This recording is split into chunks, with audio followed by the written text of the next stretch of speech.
in this church and you go to the Methodist AME, you know we don't have no dealings with one another.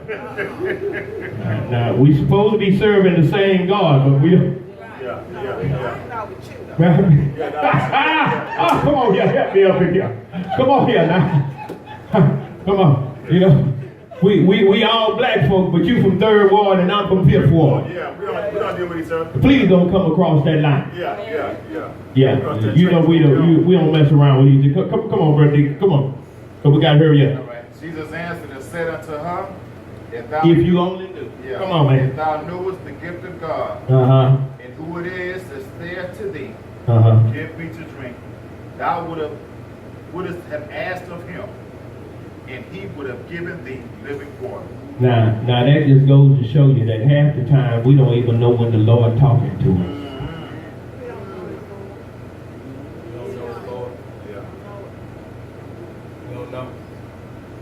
Now, a lot of people think that this story is built around the woman at the well drawing water, being given eternal life with water.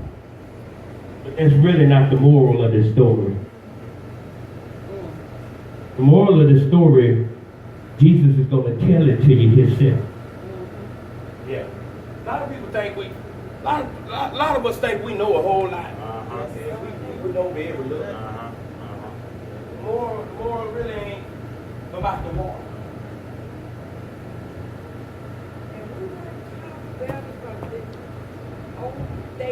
They didn't know, mother. They didn't know. And let me just tell you this. You're so right, because when I became a preacher, the Lord had been preparing me all my life, right? But when I accepted what the Lord was telling me to do, I was in a 3-year mode of study that felt like my head was going to bust wide open. Because the Lord was feeding me so much information through His Word that I couldn't even contain it all. But I was hungry for it, and I was digging, and I was putting it in, and I was putting it in. And my mama that read from 3 months old, she said, son, I didn't know you were so knowledgeable about the Word. We got to sit down talking about Elijah's mantle that fell upon Elisha. And so the Spirit of the Lord taught me in that moment how to teach my mama what it actually meant. Because what they had been teaching and preaching all those years before had nothing to do with it at all. And she was like, wow, we need to start some Bible studies again. That told me something, Mama. That told me that she was willing to relearn. Amen. Yes, sir. Yeah. She was willing to relearn. Amen. And that's what a lot of us are not willing to do. Right.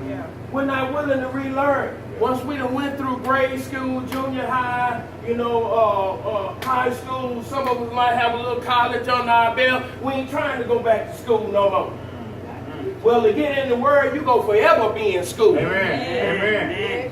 You gonna forever be learning. That's right. Because we're never going to know all that it is to know concerning the Word of God. Yes, sir. Yes, sir. Our knowledge and our wisdom container is not that vast. That's right. Amen. We can't hold all that information like that. A little bit at a time. Yeah. Paul says, though I see in a glass darkly, but then face to face, and I only know in part, that's why I prophesy in part. Yeah, right. Amen. I can't contain all that information, Sister Turk. If the Lord gave it all to me right now, I just explode. Yeah. Like on the Men in Black, that little green thing. Yeah. I can't contain all of that. Okay, so we need to get to the real reason as to why the Lord had to go through Samaria. Come on. You got to read. You got to read quick, brother. Come on. The woman said unto him, Sir, thou hast nothing to draw with, and the well is deep. From whence then hast thou that living water? art thou greater than our father Jacob, which gave us the well, and drank thereof himself, and his children, and his cattle? Jesus answered and said unto her, whosoever drinketh of this water shall thirst again. But whosoever drinketh of the water that I shall give him shall never thirst. But the water that I shall give him shall be in him a well of water, springing up into everlasting life. Yeah, keep on reading. The woman said unto him, Sir, give me this water, that I thirst not, neither come hither to draw. So Jesus didn't come to drink no water. Okay. Right? No. Because he ain't had nothing to draw no water with. Yeah. So the woman that was coming to draw water, the water that she was coming to draw on a regular, continual basis like that, she was still having to come back to draw the water because she kept being thirsty. Yeah. So Jesus said, well, if you drink this water right here, then you won't thirst again. She said, well, that's good. Give it to me because I'm tired of coming here to the well anyway. Okay, right. Is that what you see? Yep. I'm tired of coming to the well. Yeah. Give me the water Yeah. because I'm tired of going to the well. Yeah.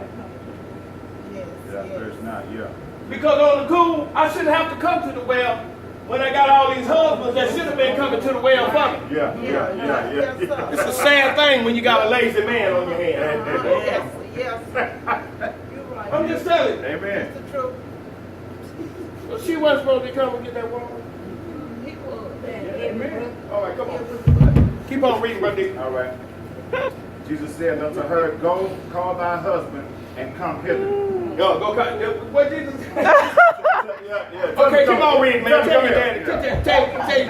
Tell that bastard to get on over here. Come on. The woman answered and said, I have no husband. Jesus said unto her, Thou hast well said, I have no husband. Yeah. Because if you come in here to draw this dog on water and that man is sitting down laying up on his tataka, yeah, you sure ain't got no husband. Yeah.